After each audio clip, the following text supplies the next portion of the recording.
So, I mean, before I begin, I'd like to acknowledge that we're gathered here on land that's traditionally owned by the Wurundjeri people. I recognise Indigenous sovereignty has never been ceded, and no treaty exists between the First Nations of Australia and the Commonwealth of Australia. And as a white male, I have inherent privileges that influence my interactions with others. I acknowledge that there's many individuals who are involved in the Occupy Melbourne movement, and I can only speak for myself here this evening. There's so many different opinions and views and voices. Many of them marginalised, many of them, would struggle to be invited to speak at an event like this. And I encourage all of you to go out there and listen to their stories and their thoughts on what happened as part of Occupy Melbourne, because everyone has a unique perspective on what happened, and this is just one of them. Just that bit better. So in the brief time, I thought I'd present something of an analytical chronology to give some context to this evening and explain the emergence and genesis of Occupy Melbourne, while simultaneously offering some kind of analysis and critique of the successes and failures that I've encountered being involved and participating in Occupy Melbourne. For those of you who don't know me, before 2011, before the infamous year, I'd been involved in campaigning around environmental issues, around public transport and planning policy development within the Victorian Greens. I ran as a Greens candidate in Doncaster. Been involved in Beyond Zero Emissions, who worked with Melbourne Uni, I believe, to publish the Zero Carbon Australia report, which details how to transition to 100% renewable energy in 10 years. And I've maintained a steady involvement in Melbourne's contemporary music and arts, facilitating a resource hub for DIY musicians. And that was a fantastic talk we saw there at the beginning, talking about the importance of artists increasingly into the 21st century. So I'd been following developments in Spain and Greece since 2008, the student protests in Chile. I had friends help organise the UK Uncut protests, particularly the student element of them. And I watched in awe at the people's occupation of Wisconsin's state capitol. If any of you remember Senator Scott Walker's crazy ideas written into legislation there. So when 2011 arrived, of course I was glued to the internet. I was keenly watching uprisings throughout North Africa, with Greece and Spain on its heels. But I'd been watching from a distance, identifying more as a Greens member and somewhat of an environmental campaigner than any kind of activist. I hadn't been involved in non-violent civil disobedience or any kind of on-the-street resistance like that before in my life. I'd never thought to, I'd never had the courage to. And the idea of translating these ideas happening in North Africa and in Europe to Australia was an impossibility. But as the scenes rolled on endlessly, square after square, after park after plaza, one image hit a nerve. The spark that changed my life, and I imagine many others, was a simple sign from the streets of Madrid that read, "Crisis del Capitalismo." And I don't speak Spanish, but I knew what it meant. It meant we've got a crisis on our hands and the current system is getting worse. And I've just got a few images of what happened. Some of the interesting, this is an early poster for the Egyptian uprisings. And there's Tahrir Square. So these are some of the images that we were looking at coming out of the Middle East, North Africa and Europe, and they were quite inspiring. And you can see, I mean, there's a hell of a lot of people there, and they've set up quite an established encampment, supplying food and medication and free legal advice and all these services for free, just self-organised, just without any help from governing authorities. And this is in Greece. Shortly after, this is the People's Assembly in Athens, and Then we've got the Puerta del Sol in Madrid, 500,000 people, and they didn't leave. They just kind of stayed there and set up this massive, massive encampment, similar to Tahrir Square, which we don't see very many images of. So these were some of the things that were quite inspiring, that I found quite inspiring. And that sign really kind of struck a nerve with me, because before then it was kind of like, you know, this is something that's happening in the Middle East and they're struggling against dictatorships, and you know, that doesn't have anything to do with Australia. But all of a sudden people in Europe are starting to talk about, you know, are going to squares en masse, hundreds and hundreds of thousands of them, and not leaving. And so there must be something else going on. This is or people voting in a People's Assembly in Madrid. But it wasn't long until the combined stirrings of Anonymous's OBSR, US Day of Rage, and Adbusters provocational blogging, and the inspirational images from the other side of the world that we're seeing. It wasn't long until all those things helped spark Occupy Wall Street and Occupy Together, which followed closely on its heels. What had become a possibility was now reduced to a matter of fact. Seeing the sign in Spain was kind of, you know, Spanish isn't that far from English, and I can understand what that sign says. All of a sudden, when something, you know, pops up in New York, in an English-speaking country that's not too dissimilar to Australia, you can start to think about, you know, well, maybe something like this could happen in Australia. But what would it look like? Having friends in London and making new ones in Madrid and New York, I'd started to research how all these movements came to be, how they were organised and how they functioned. I quickly became part of the first group of people organising online to bring the Occupy movement to Australia. Essentially, just transposing much of what I'd been learning from Occupy Wall Street and in Madrid to Melbourne. I helped facilitate some early organising meetings and started the website and administered social media and a bunch of other things. But before we get ahead of ourselves, let's start from the beginning. Not many people would know how Occupy Melbourne started. That's UK Uncut protests in London. US Day of Rage, $1 citizen, $1, 1 vote. New York, people gathering together.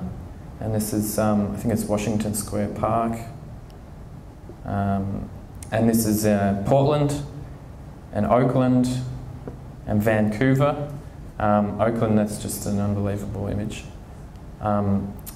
So it's starting to get there, you know. You can see the inspiration is there. I'm getting ahead of my slides, apologies. So not many people know how Occupy Melbourne began, because there weren't that many of us in the beginning. There was only just a handful of us. And really it started with one girl, and I'm going to refrain from mentioning people's names just in case they don't want me to. But as I mentioned before, within a week or so of Occupy Wall Street commencing, 2 guys in the US started a website called Occupy Together, which is this where some of these amazing posters came out of. It was originally intended to inspire and empower other cities in the United States to begin protest encampments, try holding assemblies of their own, and organise actions. They supplied some tools and resources online covering the basics of people's assemblies, consensus and working groups. And there's one that Anonymous threw together. But little did they know they were helping spread the idea that any city can occupy, can use occupation as a form of protest far beyond the borders of the United States. And they weren't the only ones. There was Take the Square, US Day of Rage, as I mentioned, Ruckus, and a swag of other new and old websites were helping disseminate news about what was going on around the world and sharing information about what was working best, where and how to do it. Within a short week, Spain's call for an October 15 International Day of Action had been earmarked by many as an ideal date to put many of these ideas into action, because Occupy Together was inspiring people to do things, and they thought, you know, the next big day of action is coming out of Spain, October 15. So within a matter of days after the call to Occupy Together had gone out, a girl from the suburbs of Melbourne, who was studying in the CBD, thought, you know what, that's a good idea. it's, you know, why not Occupy Melbourne? So she started an email account, got a Facebook page and group up and running, and snapped up a Twitter and YouTube account. This is a shot of the first Facebook event because, well, as I'll explain, within a matter of days of her starting this group, there was a lot of other people attracted to it, because she wasn't the only one triggered by the idea of Occupy Together.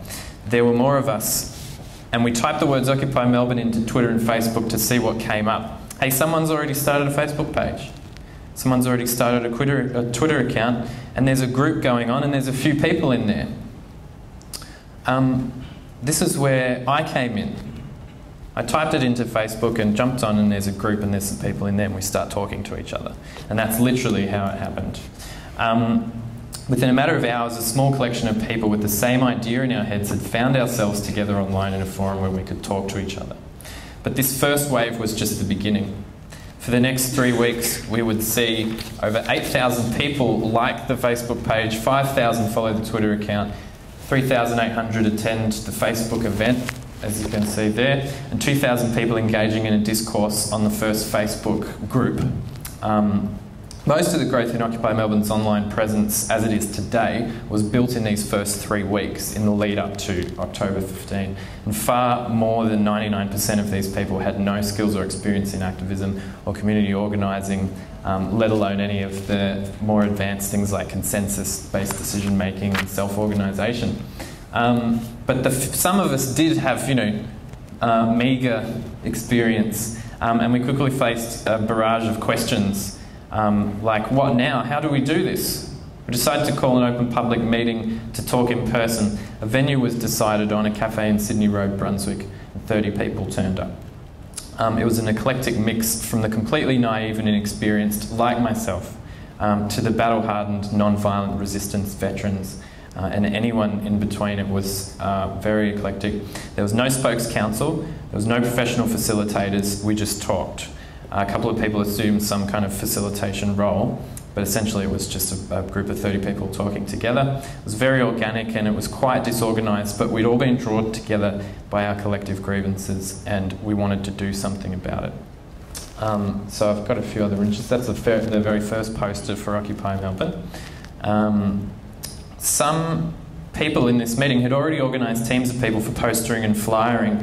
Others were offering experience, advice, skills, materials, services. I raised the question of a website. You know, we're going to need a website. We don't have one. We're on social media, but we don't actually have a website. Does anyone have any web development skills? And I felt a hand fall on my shoulder, and someone said to me, "It looks like you've just volunteered." So, knowing virtually nothing about web development, I found myself with a loose mandate from a disorganised clan to build an Occupy Melbourne website. There's a poster that I made after the first poster was made, and there's a few different ones there. I included one from Occupy Wall Street as well. But this is basically how much of the organisation continued in the lead up to October 15. There was a second organising meeting as well. But these same patterns were present in the genesis of other Occupy movements around Australia, including Occupy Sydney and Occupy Brisbane. And at peak there was somewhere between 15 and 20 occupations around Australia. The smaller they were, the more niche their scope was. But all were organised by predominantly everyday people, with a little bit of input from some people with conventional activism experience. There's such a depth of information and questions we could journey into at this point, so please ask questions and participate in the discussion Q&A after the speakers, which is where we can really begin to delve into some of the massive areas I'm just going to leap over. Sorry. But I suppose it's worth asking, why are we still here? Why Occupy Melbourne?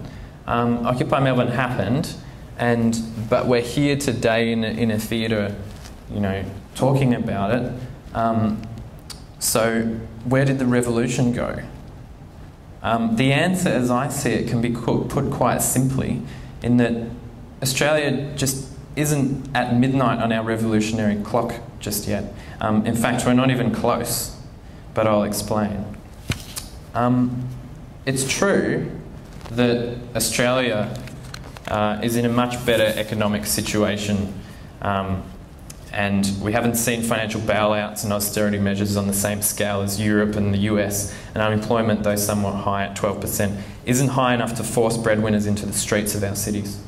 We lack the key triggers essential to imparting urgency upon a newborn movement like Occupy Melbourne. Though it is important to note, we were still impacted by the global financial crisis, and we continue to feel the effects of the Eurozone debt crisis, amongst other woes. And our two-speed economy is such that while the economies of WA and Queensland enjoy growth of around 10%, the economies of Victoria, South Australia, New South Wales are barely growing at all, and Tasmania is going backwards, not to mention the myriad environmental problems we face on this dry continent. So we do indeed face our own problems, but we also share global ills with all humanity. We suffer oppression in many different ways. We worry about corporatism, the corruption of our political system, the ability of representative parliamentary democracy to take us into the 21st century. And we acknowledge that there's still a lot more that needs to be done in striving for a better world, despite our comparatively high standard of living in Australia. And I suppose Occupy in Australia has been a crucial part of that acknowledgement and discourse shift. But why didn't hundreds of thousands of Australians come out in force into the streets? How was it different to Occupy in the US or similar movements in Europe? And why hasn't Occupy Melbourne, Occupy in Australia been as influential as Occupy elsewhere? And the truth is, it's very complicated, and I don't have all the answers. But I'm going to try and summarise a few key points from the perspective of someone who was involved initially, and I'll go through some of the early organising of Occupy Melbourne and kind of identify some of these things. But there's a few images here. That's Occupy Melbourne's first General Assembly at City Square, and there's people voting, and there's an information booth. I thought this was an interesting one because day 3, the information board shows that there's a Jewish festival, and they're using the northern end of City Square today. Please respect festival participants and their needs. And this is something that Robert Doyle seemed to think that we weren't doing, that we weren't sharing the space. And yet on day 3 at City Square, we've got people sharing the space, and we got along perfectly fine and had no complaints from them.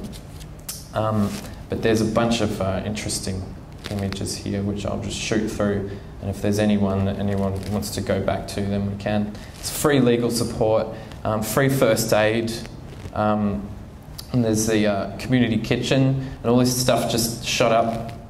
People in a matter of hours or days, people just donating things.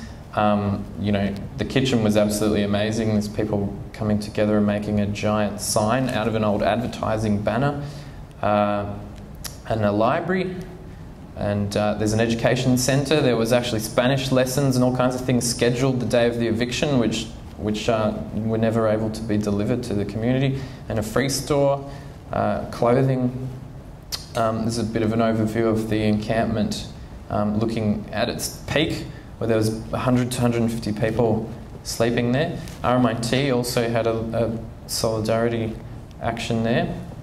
And obviously the eviction and all of the horrible things that happened during the eviction.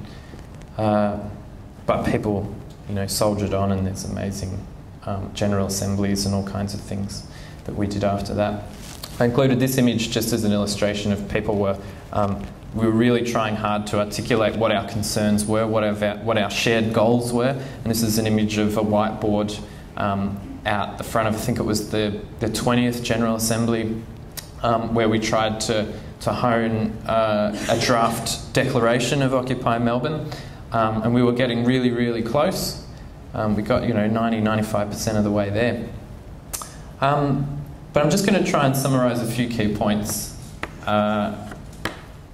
about why hundreds of thousands of Australians didn't join us. We had no local momentum or triggers. We needed to be better organised. We failed to mobilise enough numbers. We weren't ready for the ideas behind Occupy in Australia. and we needed our own mass social movement, ultimately. So I'm just going to go into each of them. We needed our own social movement in Australia, and we'll only ever be ready for one as a people when the broader community demands it, I suppose. And in the meantime, there's a lot of work to do to ensure this demand doesn't well up too late, to empower people to forge a collective sense of society, culture and community from the grassroots up. But I'll get to the first point. We had, why didn't we have local momentum and triggers? Momentum around the world had been steadily building since before the Arab Spring, inspired Westerners after the Spanish indignados, and made it seem possible that an Australian arm of these global struggles could be spawned after Occupy Wall Street kicked off, as I explained before. But in the absence of local triggers or the benefit of a sustained movement building prior in Australia, we had to use global momentum to manufacture momentum locally. Many Australians are well connected, and just enough of us had our ears to the ground, ready to swing into action around translating Occupy to Australia, even though there was no ground-up push from the wider community. And harnessing this global momentum enabled us to mobilise thousands, but not the tens of thousands or hundreds of thousands needed to effect any kind of meaningful change in the status quo. But before any of this could happen organically, to build a real momentum in Australia, we needed these things, and we didn't have them. Some of them were things like strong established pre-existing networks of facilitators, non-violent resistors, street medics and other personnel, which we do have, but not enough of. Local social, political and economic triggers to motivate communities who would not normally protest out of necessity and get people out into the streets and contributing to these sorts of things. And we didn't have the resilient communities with a strong sense of communality and cultures of empowerment. We weren't exhibiting any of these sorts of things. I mean, Spain's been, ready for what's going on there for hundreds of years, and we just don't have that type of self-organisation embedded into our culture and our communities. Though there were several thousand of us who were inspired enough and excited enough to get up and take to the street, despite all of this. The lack of sustained organic growth and urgent triggers prior to October 15 meant that we had to grow local momentum ourselves. We had to kickstart action and spark something from virtually nothing, get into the slipstream of October 15 and occupy together and see how long we could sustain it. So why weren't we better organised? In late September 2011, as I explained, a young girl from the suburbs studying at a uni who had never protested before started the Facebook page. I used myself as a case in point, as someone who was somewhat capable but totally underprepared and completely lacking the experience and knowledge required to help others in getting a movement like Occupy off the ground anywhere. And I didn't have the networks, I didn't have the personal networks to tap into to get advice and experience from people who know more than I did and the rest of us who were organising. There's a whole library of information I could share about the early genesis of Occupy Melbourne online, but the most important thing to note is that the community organising online was not done by traditional activists, as I said. They were normal everyday people inspired by what they saw happening overseas. And those of us who had basic levels of experience organising, promoting rallies and the like, certainly had no experience with radical Spanish people's assemblies or a grasp on the finer points of consensus, autonomy and self-organisation. I didn't even know what a spokes council was in the early phases, but 5 months later, in hindsight, it sure would have been handy in organising, in those early organisational phases. Linking all the disparate networks would also have been useful. So from the moment we began organising in person, we were running on an outdated operating system. Yes, there were more experienced activists come on board in later meetings, but on the whole, this thread of inexperience and struggles with comprehending our new concepts was carried through all the way from the City Square encampment, all the way to the City Square encampment, where in Occupy Wall Street they had facilitators from the civil rights movement training college students in non-violent resistance every day. Here in Melbourne we were flailing around just to put up posters to tell people anything was happening at all. And I think that's a very telling example. We wanted to be grappling with the idea of articulating the collective grievances of the entire nation, but instead we were struggling with the basics. Our lack of direct knowledge, hesitance of others getting involved in such a big mobilisation with so little time to organise it, just 3 weeks, and our inability to harness existing knowledge and experience in such matters all led us to being drastically under-organised from the beginning. Of course we could have been much better organised, and understanding how and why we weren't will be essential knowledge to, for those of us wanting to foster in Australia a far broader movement into the future. So quite obviously, these two factors and a bunch of others led us to a failure to mobilise enough numbers. In raw figures, we drew somewhere between 2,000 and 4,000 to City Square on October 15, which is not too bad. Subsequent rallies drew 3,000 to 4,000, and 2 General Assemblies saw attendances over 2,000 people. As impressive as it may be, if you hold a favourable perspective of everyday people with very little experience in radical self-organisation, it's not quite enough people. It's not enough to influence members of Parliament. It's not enough to wrest control of the media narrative. It's not enough to represent the real 99%, and it's not enough to maintain a sustained protest encampment over several months. And that's not to say that we couldn't have mobilised a few more, but rather we failed to.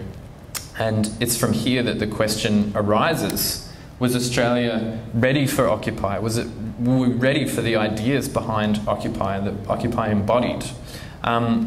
Were we, the 99%, ready to articulate our collective grievances? Unfortunately, I think only 1% of the 99%, and still are in any sort of, were and still are in any sort of hurry. On a side note, it can be argued that Occupy Wall Street wasn't ready, and I tend to agree. Without unpicking the history of OPSR, US Day of Rage, there can be no doubt in my mind that adbusters called the date too soon. 50,000 wasn't enough to start a national revolution, but it appears it was at least enough to spark a global idea. While Occupy has been oppressed and marginalised everywhere, it's the idea that has solidified and triggered a geological shift in the public discourse. By the Republican Party's own admission, humorously, Americans now believe capitalism is immoral, and they want to tax the rich. So the Republicans can't talk about taxes anymore. They hate banks, financial institutions and stock markets, and they want accountability in government, and they want to reclaim their voice. And this is the Republican Party's own polling and market research, which is quite revealing. So if the US wasn't quite ready in Australia, if the US wasn't quite ready, then Australia certainly wasn't ready. But who was?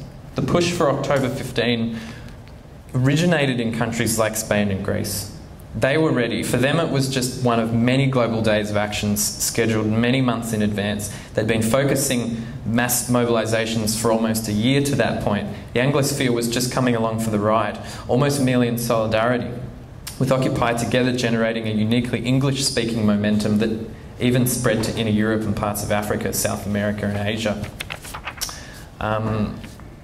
By the time the call to Occupy Together went out, Australia was already years behind countries like Spain and Greece. Not only were we just trying to keep up in the slipstream of 015 and OT, but local conditions hadn't necessitated the local momentum. Despite and inspired few hoping for more. Once we started organising online, it became a question of, can we harness the global momentum to try and spark something here? Given the time and resource constraints and the numbers at hand, local conditions weren't quite ripe. The hurried adoption of systems of mass horizontal organisation, consensus-based decision-making bodies, and a general lack of belief that it was even possible, I feel we did pretty well. Initially, we were indeed growing, and we punched above our weight and had plenty of fuel left in our collective engine to sustain the City Square encampment far beyond its eviction. But to struggle against an authoritative enemy, an oppressive police force and a disempowered public, we're going to need more than a spark of inspiration and a burst of energy if we're going to come together as people and begin building the world we collectively want for ourselves. So to wrap up, I've just got, finally, where to from here? I mean, we need our own social movement, and we'll only ever be ready for one as a people, as Australians, when the broader community demands it. Whether triggers are imparted upon us or we miraculously awaken from our comfortable slumber ourselves, the broader community has to demand a mass social movement before one can begin. And not enough of us were demanding something like Occupy Melbourne. even though thousands of us were. It wasn't quite enough. In the meantime, there's a lot of work to do to ensure this demand doesn't well up too late, to empower people to forge a collective sense of society, culture and community from the grassroots up. But what does empowerment entail? Is it merely us telling other people what to do? And who is us? And who are we to tell other people what to do? And do we even need a movement, a brand name, an identity, a banner to fall behind, an umbrella to link us all together? Are these things that we need? These are important and difficult questions and conversations that most of us, even within conventional activism circles, are not having. And those of us already aware and inspired need to critically engage with our actions before we can ever expect a broader populace to be receptive to any kind of knowledge we may be able to offer to the next mass movement on the cusp of formation. I certainly don't have the answers, but I'm ready to discover together with all of you what they might be. And just before I wrap up, this is one of my favourite images from Occupy Melbourne, just from an artistic perspective. I took that during the first General Assembly, and I just think it's fantastic. But why Occupy? What have we learned from it, and what type of legacy will it leave in Australia? I'm just going to briefly touch on this, and no doubt the other speakers will have all kinds of amazing things to say. Despite its prematurity, the Occupy movement has been fantastic for Australia. If nothing else, we prove to the rest of the world that we care enough to get excited about the latest fruits of humanity's collective thought. We mobilised in solidarity with countries facing worse conditions than ours, and if only for a moment, we demonstrated a sense of empathic multiculturalism, rediscovering our Australian egalitarian values. We acted as an important southern hemispherical cog in the global push for equality and democracy, enabling Europe and North America to point to Australia as an example. And this was very important from a media perspective, from their media perspective. They were able to say, look, it's not just us complaining, even Australians are unhappy down there. Many of us have friends and family in countries like Italy and Greece and cities like New York and London, and many of us know how tough it is becoming for them and has been over the last few years. And Australia, we're not immune to the rest of the world, and we're more connected than ever to the rest of the world. And it's this connection that's at the heart of the influence that Occupy has had on Australia. The world shared their solutions with us, affording us rapid exposure to the latest ideas emerging from our global shared human struggle against corporatism, against inequality, corruption and oppression. From people's assemblies in Madrid to facilitation training in New York to non-violent resistance tactics in Athens, we all learnt from each other instantaneously at the speed of light, which is something that, it's the first time we've been able to do that. And interestingly, I've heard anecdotally that Occupy Town Square in New York has its origins in Occupy Fridays here in Melbourne, which is one small example of how a small group of people on the other side of the world are more than capable of being influential globally. This hunger to share knowledge, share skills and exchange experiences is allowing us to operate as a global humanity in our struggles. Occupy in Australia was stepping us into and assessing this present world. We don't have the benefit of hundreds of years of locally focused, semi-self-governing communities as they do in Spain. We don't have millions in the streets choosing to protest over television because, try as they might, they can't get a job. But our exploration of these ideas and the local adaptation of them is evidence of a brewing unrest beneath our laid-back facade, I believe. We know that something's wrong, and we know that we have to do something about it. And Occupy has just been one of many steps in the road to a more resilient, cohesive and passionate Australia. Mark my words, as we begin to talk to each other, begin to share our knowledge, skills and experiences, as we begin to empower each other to act in the best interests of each other and in our communities, real change will sweep quickly through this ancient land. And if a comparatively small number of people with no activism experience can rally thousands in 3 weeks, the institutions that are failing us are in for a big surprise when bigger numbers of Australians start becoming participators instead of spectators. When we start talking to each other and take to the streets, we're more than capable of rapidly building the most efficient mass movement in the world in Australia.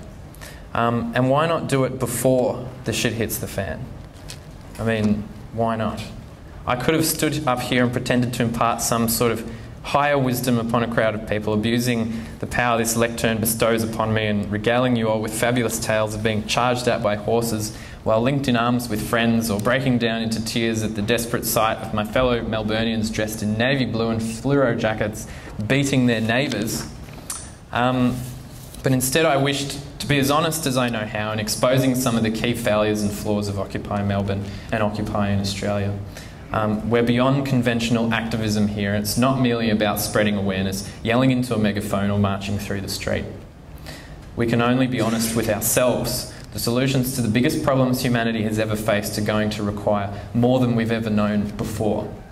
However you choose to view Occupy in Australia, it's taught us that we must learn how to speak for ourselves, together, all of us. And this begins by listening. It begins with you. Thanks.